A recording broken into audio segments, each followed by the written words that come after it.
All right, so picture this. You wake up one morning and bam, you've got this incredible inner strength. Like a superpower, right? Yeah, you can handle whatever curveballs life throws at you. Not only that, but you come out the other side even stronger. Sounds pretty tempting. Totally. And that's what we're diving into today, the real deal. How to actually build mental strength. So our mission today is to unpack what mental strength really means. Because, let's face it, it's probably not what you think. Right. There are a lot of misconceptions out there. The insights that'll give you a clearer picture of your own mental toughness. And how to supercharge it. Exactly. So to kick things off, let's tackle this whole idea of what mental strength actually is. Oh, yeah. Dives right in. Like, a lot of folks think being mentally strong means being this emotionless, stoic figure. Like a robot, right? Yeah. Never showing weakness. Exactly.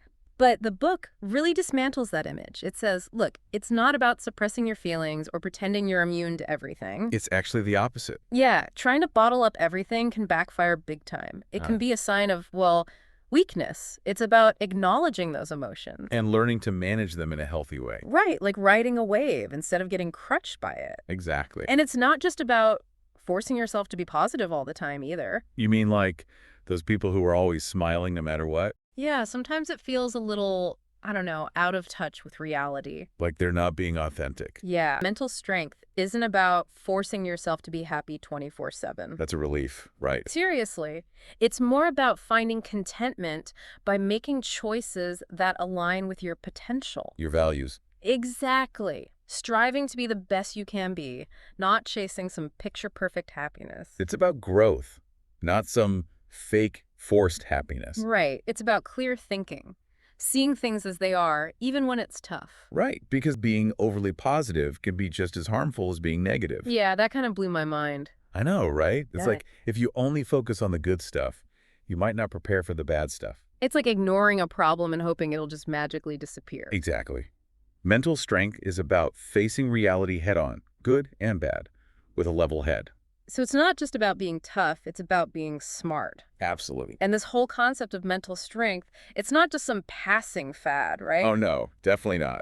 It's not like, get your mental strength now while supplies last. Right. It's much deeper than that. It presents it as this fundamental part of who you are, something valuable that sticks with you through thick and thin.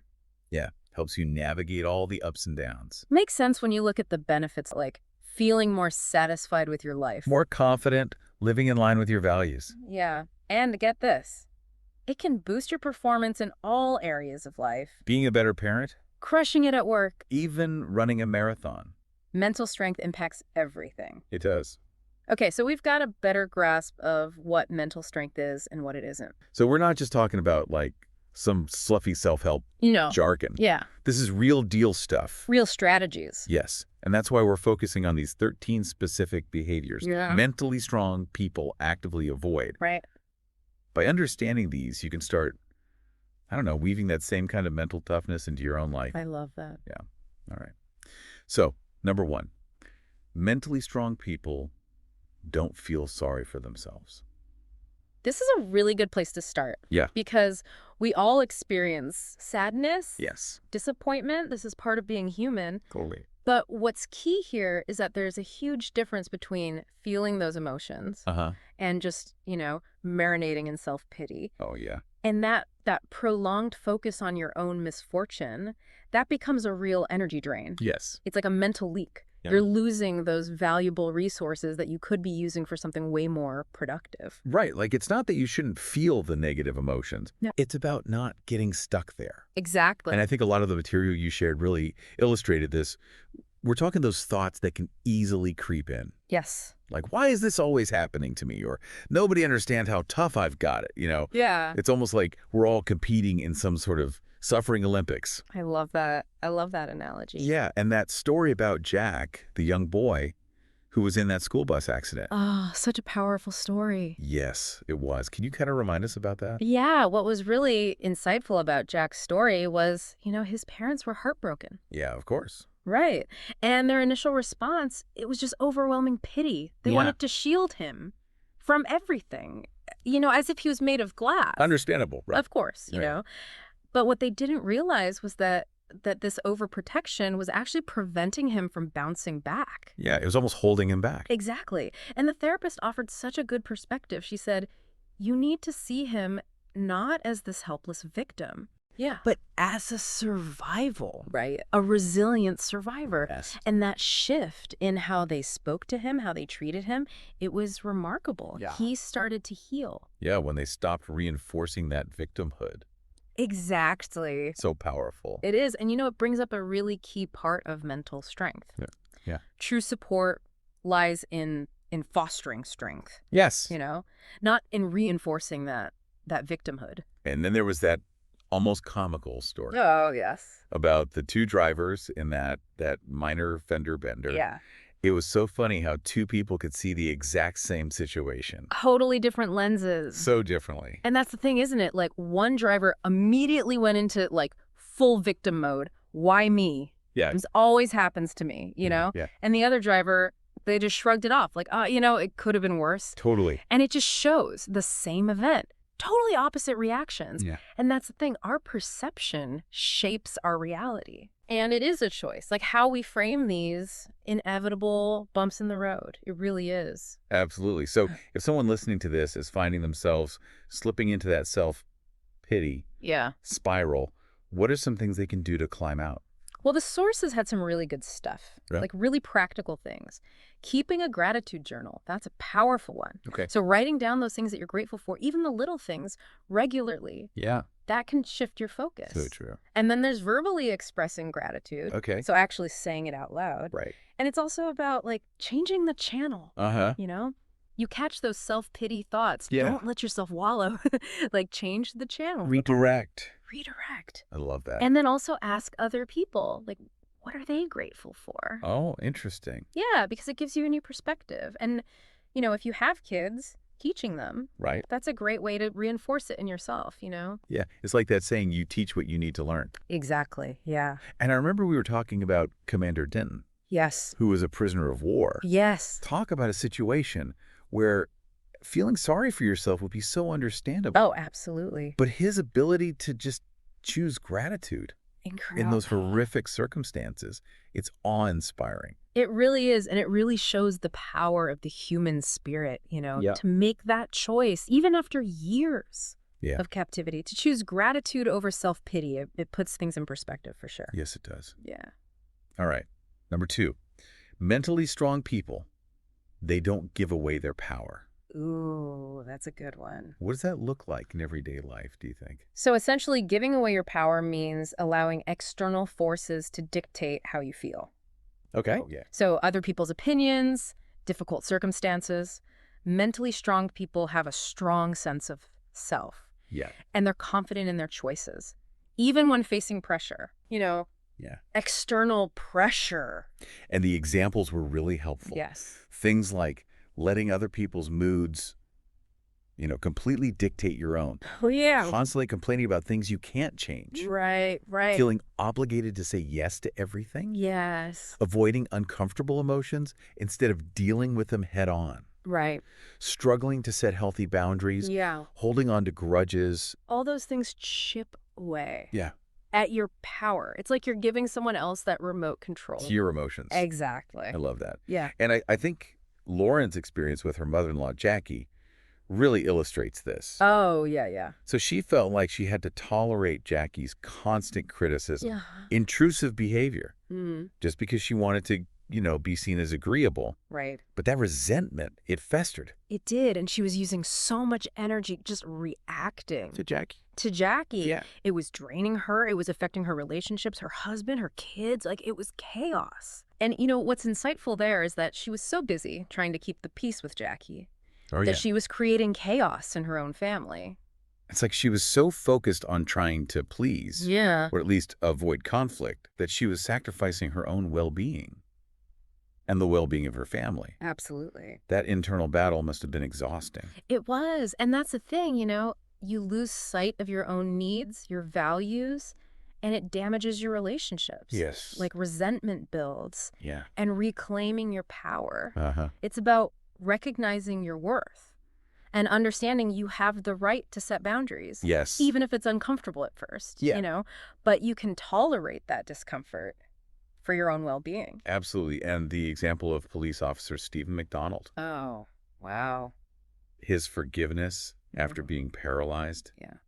that is so powerful. Yeah. Choosing to forgive. In the face of that kind of loss, Unbelievable. it's a remarkable demonstration of reclaiming that power. Yeah. And what's interesting is that he wasn't condoning the crime, Right. but he was refusing to let that event control him. Yeah. His emotions, his future. He took his power back. He did.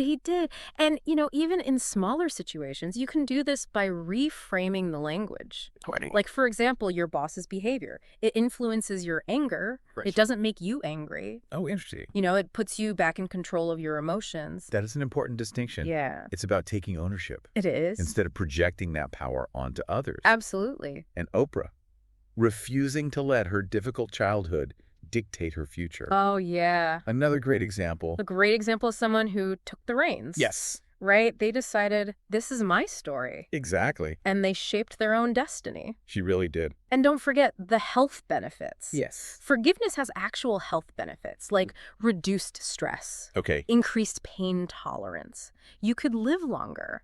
Holding grudges, it's like you're drinking poison Yeah. and expecting the other person to die. Yes. It doesn't work. It really doesn't. So it sounds like holding on to power isn't about controlling others. Right. It's about controlling yourself. Absolutely. Yeah. Your reactions, your responses. Yeah.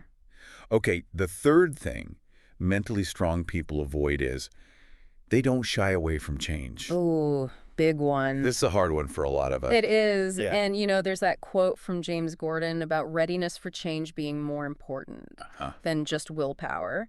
And Richard's story about trying to overhaul all his habits Right. overnight. Yeah. He wanted to change, but he wasn't prepared mentally. It's like running a marathon without training. Oh, I like that. You might have that initial go, Right. Yeah. but you're not ready. And we do that, right? We try to make these massive changes all at once. Yes, And then we get discouraged. we do. And we can't keep up. Yeah. So focusing on one small change at a time, like Richard did, giving up his afternoon cookie Mhm. for carrot sticks, Right. much more doable. It is. And also having support, having people around you. Yes. That's really key. It's like having a buddy on a hike. Exactly. Yeah, like someone to encourage you when it gets tough. Yeah. And you're more likely to do it if you have someone doing it with you. Absolutely. And the sources really laid out some common reasons why people resist change. Yeah. And I think we've all been there. Yeah. The fear of failing, Yeah. worrying about, is this permanent? Yeah. Yeah. The discomfort of stepping outside our comfort zone, Of course. lack of motivation, Yeah. excuses. Right. Excuses. We've all done it. We have. Yeah. And understanding the 5 stages of change can be helpful. It can. Yeah. Because it gives you that framework. Yeah. Pre-contemplation. Okay. Contemplation. Preparation, action, and maintenance. Yeah. Just knowing where you are Okay. can make it less overwhelming. I like that. And Andrew's story about overcoming his fear of a job change Yeah. because of financial necessity, that was a good one. It was because he was forced, but he did it. Yeah, he was forced into action. Yeah. And the fear of staying Yes. outweighed his fear of the unknown. Exactly. And the consequences of avoiding change, Yeah, big. they can be pretty big. They can. You get stuck. Yeah. You don't learn new things. Your life doesn't improve. Right. You don't develop healthier habits. People grow They do. without you. And the longer you wait, Yeah. the harder it gets. It's like a rusty hinge. The more it sits, the less likely it is to move. I like that. And Mary Deming's story about starting a nonprofit after her cancer diagnosis, Oh, yeah. despite personal setbacks, she didn't shy away from change. No. She embraced it. She did, even in the face of that. Yeah. And she made a difference. It's a testament to human resilience. Absolutely. So for anyone listening who is feeling stuck, what are some practical first steps they can take to embrace change? Okay, well, identify the pros and cons. Okay. Really weigh what you stand to gain Yeah. and what you might lose. Okay. And then, become aware of your emotions. Like, Yep. are you afraid? Yeah. Is there a good reason? Right. And then you have to learn to manage those negative thoughts Yeah. that might be sabotaging you and create a plan Okay. with small, doable steps. Like Richard. Cookie to carrot. Exactly. Yeah. And, Judge Mathis. Judge Mathis. Oh, yeah, He's a great example of someone who embraced change, he really is. transformed his life, Yeah. even when it felt impossible. Yeah, so inspiring. So change isn't always easy, but it's often the catalyst for growth. Absolutely. All right, number 4. Mentally strong people, they don't try to control the uncontrollable. Ooh, that's a tough one. Yeah, this is a big one, right? Especially today It when we're is. bombarded with information Yeah. and we feel this pressure to be on top of everything. Like, we should have a handle on everything, and Yeah. that's just not possible. It's not. What's insightful here is that trying to do that is not only frustrating, Uh-huh. it just drains you Yes. mentally, causes anxiety. Yeah. It's like trying to herd cats, Oh, I love that. you know? Just not gonna happen. Yeah. And I like the idea of a balanced approach. Yes. So it's not about being passive, Right. but it's also not about being a control freak. Exactly. Yeah. What's interesting is that having a strong internal locus of control, like my actions matter, Yeah. that's a good thing. But completely dismissing external factors, Right. not realistic. Yeah. We have to recognize there are things we can't control while still taking responsibility for our actions. Yes. And Heather's story about facing a serious illness Oh, yeah. and focusing on what she could control, Yes. you know, her attitude, her treatment, how she spent her time. Such a powerful example of finding that balance. It is, because in the face of something so uncontrollable, Yeah. her ability to shift her focus, that was key. Yes. And, these strategies are so important. Yeah. Identify your fears about losing control. What? Focus on your own choices. Accept that other people will make decisions you don't agree with. Yeah. And reframe your focus onto what you can influence. Yes. I love that. And Jenny, with her mother trying to control her career, Yeah. really shows the importance of setting boundaries. Yes. Yeah. And just accepting that other adults get to make their own choices, Even if we don't like them. even if we wouldn't make the same choices. Exactly. So it's not about, having a tantrum No. when things don't go our way. Yeah. It's about recognizing the limits of our influence. Yes. Yeah, And being smart about where we direct our energy. exactly. Okay. The 5th thing that mentally strong people don't do Okay. is they don't try to please everyone. Ooh, good one. I think this is a pervasive challenge, especially in a society that really values, being liked. It does. And what's interesting is that this desire, it often comes from this need for validation Okay. from other people. Like, we tie our self-worth to what others think. Yeah, really. Yeah. And the examples. I mean, Yeah, so many. feeling responsible for everyone else's happiness. Right. Constantly seeking praise and approval, taking responsibility for other people's emotions. Yeah. Fear of being seen as selfish if you say no, Right. and then ending up overscheduled, Yeah. overwhelmed, Mm, and honestly, resentful. absolutely. I think Megan's story about overcommitting Yeah. and learning to say no Yes. is so relatable for a lot of people. It is. And what's important to remember is that we assume we know what will please other people. Yeah, And we don't always know. right. Like Sally inviting Jane shopping but secretly hoping she would cancel. Yeah. That happens all the time. Yeah. So people-pleasing, it backfires. Yeah. It can lead to awkward situations. It can damage relationships Hmm. because it's not authentic. Yes. Like Angela trying to change her personality for every guy she dated, Oh, yeah. that never ends well. Yeah. It pushes people away. You can't build a real connection. If you're not being yourself, Exactly. it's like you're building relationships on a foundation Yeah. of what you think the other person wants, Yeah. not on who you actually are. Exactly. It's like a performance, And it's exhausting. It really is. What's truly important is aligning your actions with your values, Okay. not just making other people happy. Your values, yeah. Yeah. And it might sound silly, but having a mantra, like Megan did, Right? that can be really helpful. Okay. And then just consciously deciding who you want to please, Right. which should be your values, your close people. Your inner circle. Yeah. And then taking a moment before you say yes or no. Yeah. Automatically. Instead of just that knee-jerk reaction. Exactly. And setting boundaries respectfully. Yeah. You have to do that. Yes. And Mo's leaving the Amish community. Wow. He prioritized his beliefs Yeah. over his family, over his community. Yeah. That takes courage Yes. to prioritize your own inner compass. Even if it means disappointing others. Yeah, sometimes you have to. That is brave. Yeah. Okay, number 6.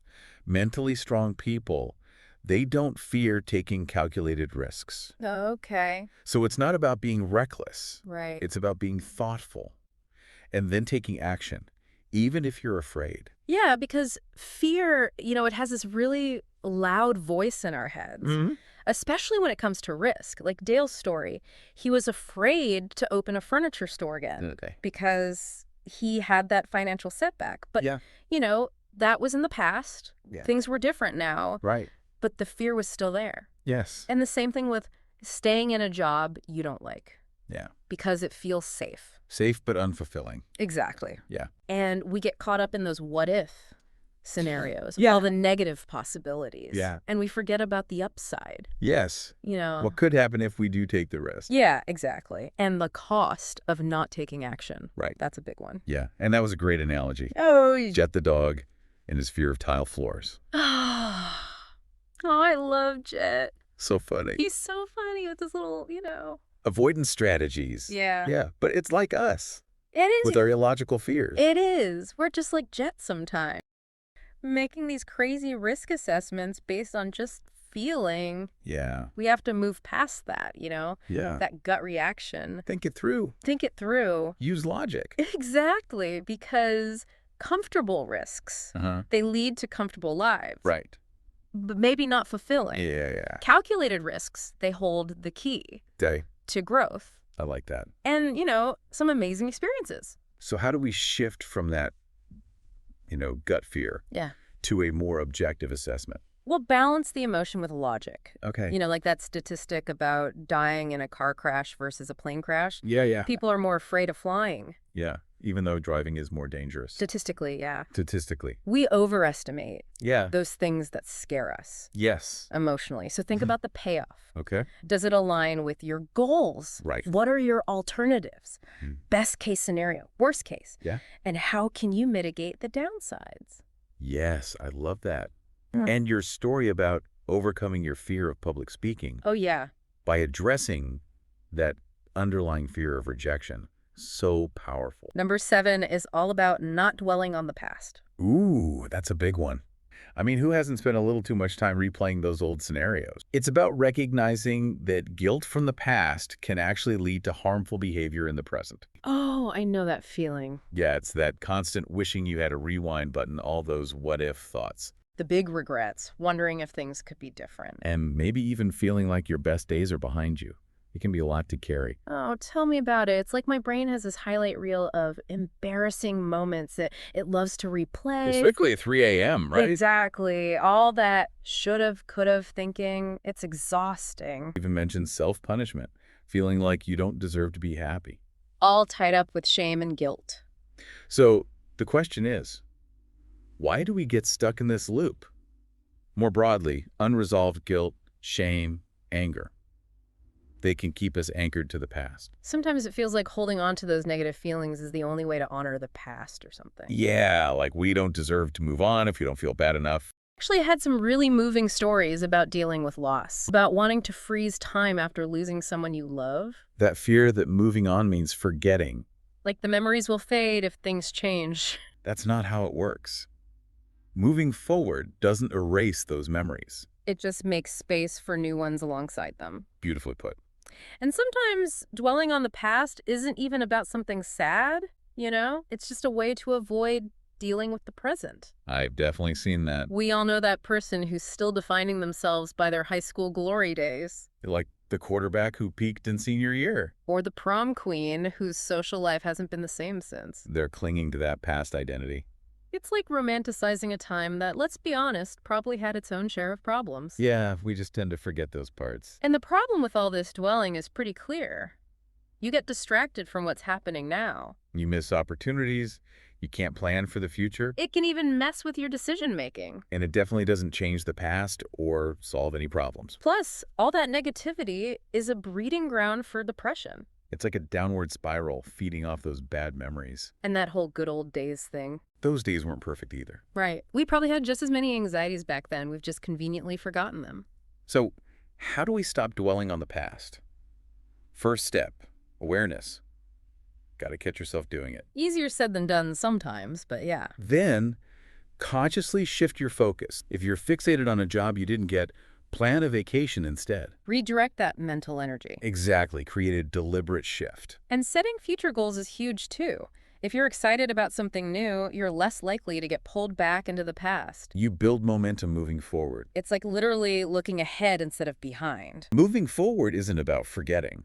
It's about making new memories alongside the old ones. Making space for both. Consciously giving yourself permission to move on is big. Giving yourself permission to be happy again. Exactly. And practicing gratitude for what you have now. Focusing on the good stuff. And learning from those past experiences, even the negative ones. You can even reframe traumatic memories with help from a professional. There's always something to be learned, right? Absolutely. And I was really moved by the story of Winona Ward. She went through this horrific experience with domestic violence. Oh, wow. But instead of letting it define her, she dedicated her life to helping others who've gone through similar things. That's incredible. She's so focused on the present, on what she can do now to make a difference. Such a powerful example of not letting the past hold you back. So to sum up, what's helpful?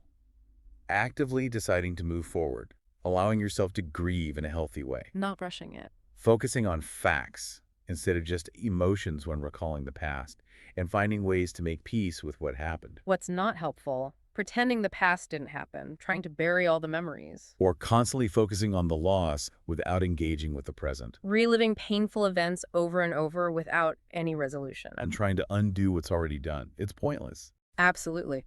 Okay, on to number 8. This one says mentally strong people don't make the same mistakes over and over.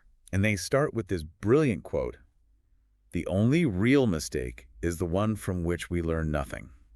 It's about making those stumbles count, right? Exactly. We all make mistakes. It's part of being human. But it's when we keep tripping over the same rock. That's the problem. You got to learn from those stumbles. There's this story about Christy. She was successful, smart, but she found herself constantly yelling at her kids. Even though she knew it wasn't working. And she knew it was wrong. It made things worse. But she hadn't really figured out any other way to discipline them. It's funny how we can be so in control in some areas of our lives and then completely lose it in others. Right. Like, she knew yelling wasn't effective, but she didn't have a backup plan. So the yelling just became the default. And that's the key here. Recognizing mistakes is only the first step. You got to actively analyze them and make changes. If you keep doing the same thing, you're not really growing. It's this being a repeat offender. Oh, I've been there. It's getting stuck at the same point in your goals, not finding new solutions to problems. Those bad habits that just won't die. Not really analyzing why your previous attempts failed. Getting mad at yourself for not having enough self-discipline. That classic never again promise that gets broken almost immediately. And then that feeling that trying new things is too much effort.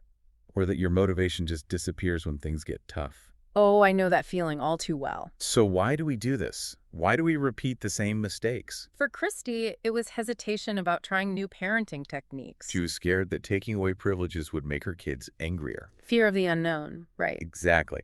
And there's this interesting point about how we learn from mistakes. Go on.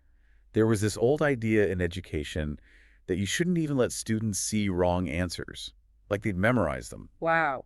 Really? But research shows that we actually can learn from our mistakes if we get feedback, if we engage with the error. So making a mistake isn't the end of the world? It can actually be a starting point for learning. Denying mistakes stops that learning process. Which is what we see with a lot of public figures, right? They can't admit they were wrong.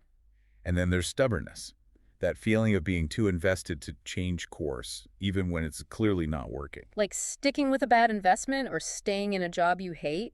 We've all been there. And we can't forget the comfort of familiar habits. Even if it's a bad habit, like drinking too much to cope with stress, it's something we know. It feels safe, even if it's not good for us. Trying something new can be scary, and it takes more effort at first. And there's that whole self-sabotage thing. Where we get uncomfortable with success and retreat back to our old patterns. So what's the damage from repeating our mistakes? Well, you're less likely to achieve your goals or solve your problems. That's a big one. It also hurts your self-esteem. You start seeing yourself as less capable. Makes you want to give up, right? Yeah, you might even put in less effort because you think it's pointless. And it definitely affects the people around you. It can strain relationships, make people frustrated. And you might even start coming up with excuses for your behavior. Justifying those bad habits. So how do we break free? Yeah. Just like Christy had to examine her yelling, It starts with taking a good hard look at the mistake. Really dissect it. They use this great example of Roland Macy, the department store guy. He had some failed businesses early on, but he studied what went wrong. He didn't just give up. And that leads to some important questions we can all ask ourselves after a mistake. Yeah. What went wrong? What could I have done better? And what can I do differently next time? It's about taking ownership, finding real explanations, not just making excuses. And then you got to make a plan. A plan of action. They compare it to a discharge plan from rehab. You need a strategy to avoid falling back into those old habits. Like, what are you going to do instead? Exactly. A written plan is best. First, figure out what you'll do instead of the bad habit. So have a replacement behavior ready. Then, identify your triggers, those warning signs that you're heading down the wrong path again. And finally, find ways to hold yourself accountable. Having someone to check in with can make a big difference. And of course, self-discipline is crucial. It's not something you're born with. It's a skill you can develop. Like a muscle you got to work out. Exactly. Tolerating some discomfort when you try new things. Avoiding tempting situations. Even little things like carrying less cash if you tend to overspend. And making a list of reasons why you don't want to repeat the mistake. Reminding yourself why you're doing this. And speaking of learning from mistakes, there's this amazing story about Milton Hershey. The chocolate guy. Yeah, he had several failed businesses before hitting it big with caramel and then, of course, chocolate. He just kept going. He saw those mistakes as learning opportunities, not failures. So what's helpful? Taking responsibility, making a plan, identifying your triggers, and practicing self-discipline. What's not helpful? Making excuses and refusing to see your own role in the mistake. All right, moving on to number 9. Mentally strong people don't resent other people's success. This one starts with a story about a guy named Dan. Seemingly normal life. House, job, family. But he was secretly resenting his neighbors who were doing better financially. Keeping up with the Joneses gone wrong. It was affecting his mood, his spending, even his relationship with his wife. It's important to distinguish between jealousy and resentment. Jealousy is wanting what someone else has. Resentment is wanting that and not wanting them to have it. That's a whole other level of negativity. Resentment really eats away at you. Comparing yourself, feeling like others don't deserve their success. Maybe even secretly enjoying their misfortune. Exaggerating your own situation to try and keep up. And feeling embarrassed or inadequate about your own achievements. It often comes from insecurity. Someone else's success can make us feel worse about ourselves. We might feel like we deserve their success more than them. Or we might not even know what we truly want for ourselves. Leading to conflicting desires. And we often ignore all the hard work that goes into other people's success. Like they just got lucky, right? Exactly. And resentment can be so damaging. It pulls your focus away from your own goals. It sapped your motivation. You might abandon your values trying to keep up. You might even start boasting on lying to make yourself feel better. It's toxic. So how do we curb this resentment? For Dan, it started with redefining success for himself. Not just focusing on material possessions. Finding his own measure of success. Sometimes we need to change our own circumstances. If they're feeding that resentment. There's a story about a guy in therapy who needed to feel bad about his own behavior before changing. Sometimes that discomfort is what motivates us. They also talk about learning from other people's success instead of resenting it. Instead of being jealous of your neighbor's money, ask them for some financial tips. Or ask your healthy friend for their favorite recipes. Humility and a willingness to learn can really change your perspective. Surrounding yourself with successful people. Their energy could be contagious. Building each other up. Defining your own success is so powerful. What are your biggest accomplishments, regardless of what others think? How would you know you've achieved success? And what are the most meaningful ways to spend your time, money, and talents? It's about aligning your life with your values, not comparing yourself to others. The story of Peter Bookman was inspiring. He founded a company that became super successful after he left. And he was genuinely happy for them. No bitterness, just pure joy for their success. That's amazing. And Herb Brooks, the coach of the Miracle on Ice hockey team. He focused entirely on the team's success, not his own. He even left the ice right after they won, letting the players have their moment. It's about something bigger than yourself. When you let go of resentment, you free up energy to focus on your own path. So what helps? Defining your own success, replacing envy with admiration, changing your circumstances if needed, and learning from others. What doesn't help? Comparing yourself constantly, making assumptions about others' success, focusing on your shortcomings, and feeling sorry for yourself. Okay, number 10.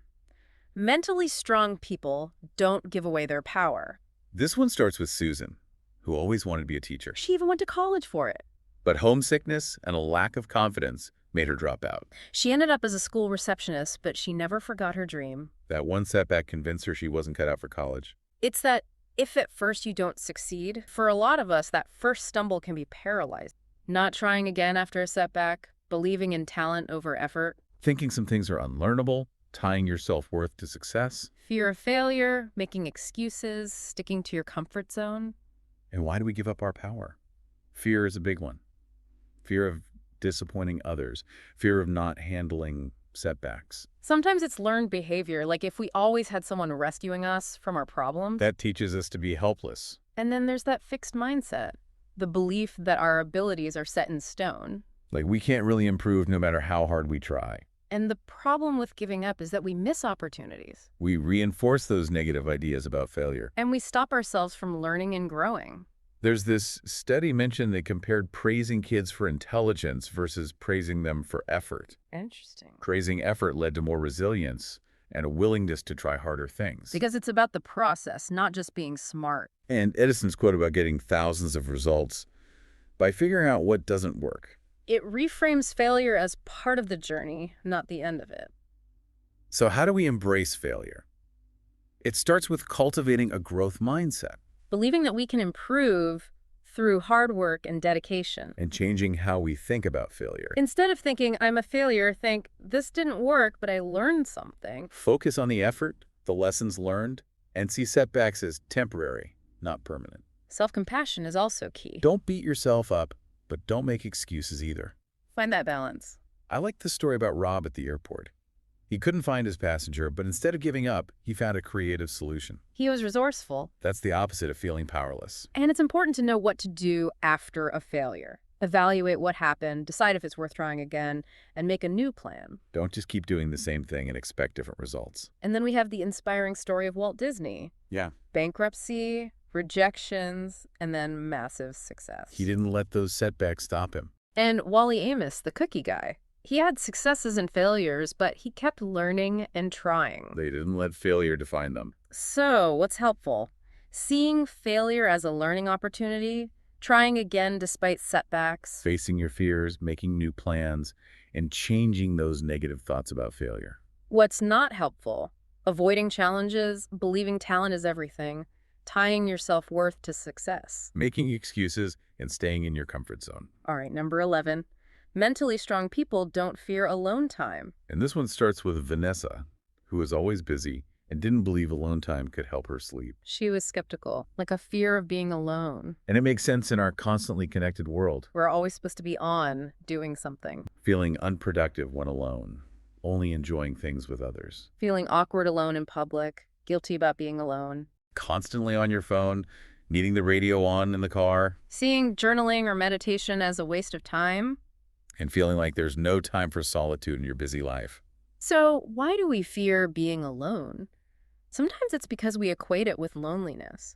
But they're not the same thing. We might also feel like we need to be productive all the time. And some of us are uncomfortable with our own thoughts. Maybe we're afraid of what we might discover. And what's the problem with avoiding solitude?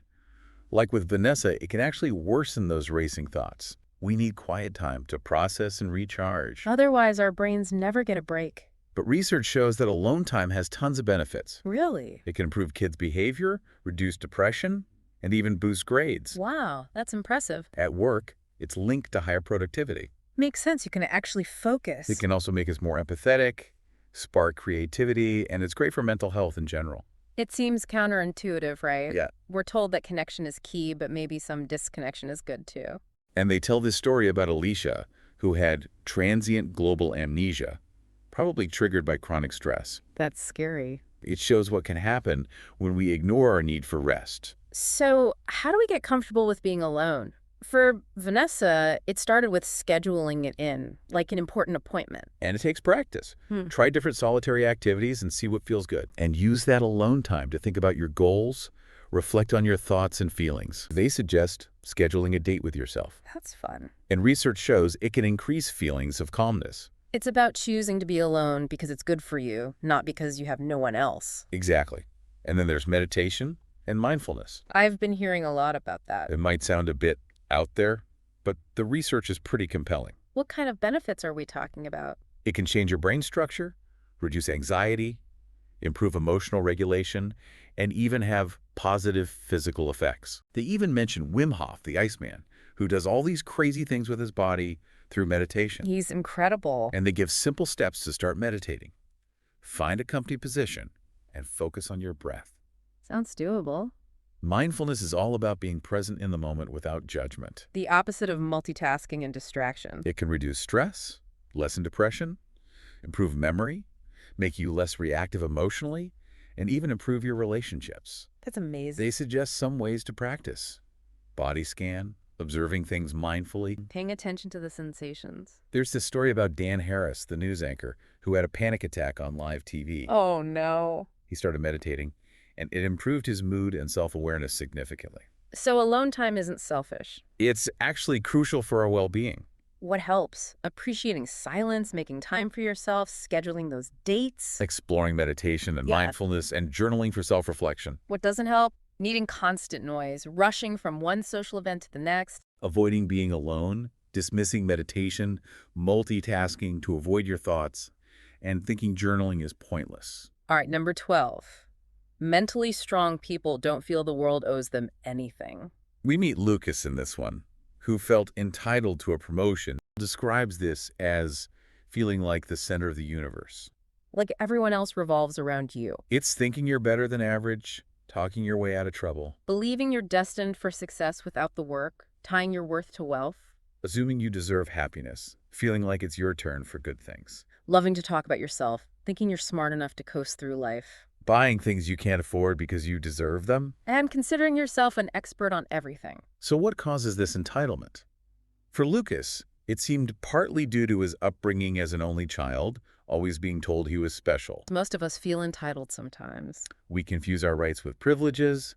Advertising tells us we deserve everything. And sometimes it comes from past injustices, feeling like we need to be compensated. There's also research about younger generations and entitlement, linking it to overblown self-esteem and social media. The constant self-promotion and comparison. And entitlement causes problems. You don't make friends easily. Your expectations are unrealistic. You struggle in relationships, you lack empathy, And you get bitter when things don't go your way. you miss out on the good stuff because you're too focused on what you think you deserve. So how do we get over ourselves? Yeah, For Lucas, it was realizing how his attitude was perceived getting some honest feedback, or good things will just come to me. and accept that life isn't fair. It's not always going to be balanced. And then there's the incredible story of Sarah Robinson. She was diagnosed with terminal cancer, Oh, wow. but she spent her remaining time helping others. No self-pity, no entitlement. She focused on giving, not receiving. Truly inspiring. Focus on effort, accept criticism, acknowledge your flaws, consider others' feelings, and don't keep score. It's about collaboration, not competition. And Wilma Rudolph, the Olympic runner. She overcame a childhood illness to become a champion. It's about being content with what you have. Gratitude over entitlement. So what helps? Building healthy self-esteem, recognizing your own entitlement, focusing on giving, practicing gratitude, and being a team player. What doesn't help? Blaming others, comparing yourself, focusing on what you lack, and thinking you're special. All right, last but not least, number 13. Mentally strong people don't expect immediate results. And we meet Marcy, who is skeptical about therapy and wanted a quick fix for her unhappiness. She wanted instant gratification, It's a common problem in our fast-paced world. not believing good things come to those who wait, seeing time as money, being impatient. Assuming something's not working without immediate results. Always looking for shortcuts. Getting frustrated with others' pace. Giving up quickly, thinking everything should be fast, underestimating time and effort. For Marcy, it was partly feeling like she was running out of time. That I need this fix now mentality. But it's also our modern world, with instant communication, on-demand entertainment, next-day delivery. We're conditioned to expect everything quickly. And then there are those overnight success stories. The viral sensations, the instant celebrities. But the truth is, lasting success rarely happens overnight. Companies like Twitter, Apple, and Amazon took years to become successful. We only see the end result, not the years of hard work and setbacks. We expect everything to be instantaneous. So what's the problem with expecting immediate results? You might miss out on better, longer-term solutions. And you might even sabotage yourself out of impatience. You give up too soon, you draw the wrong conclusions, you get frustrated. So how do we develop patience? It's understanding that real change takes time. Measure progress accurately, celebrate milestones, cope with frustration, and pace yourself. That whole form a habit in X days thing, it's often not realistic. There's this example about parents who expected their kids' tantrums to disappear immediately after starting a behavioral program. And they got discouraged when things actually got a bit worse before getting better. It's a reminder that progress isn't always linear.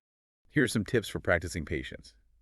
Set realistic timelines, break down goals into smaller steps, deal with frustration healthfully, and pace yourself. Don't burn yourself out. So set realistic expectations and don't expect miracles overnight. What helps? Realistic expectations, accurate progress tracking, celebrating milestones, healthy coping mechanisms, avoiding quick fixes, and pacing yourself. What doesn't help? Expecting instant results, assuming no progress equals failure, waiting till the end to celebrate.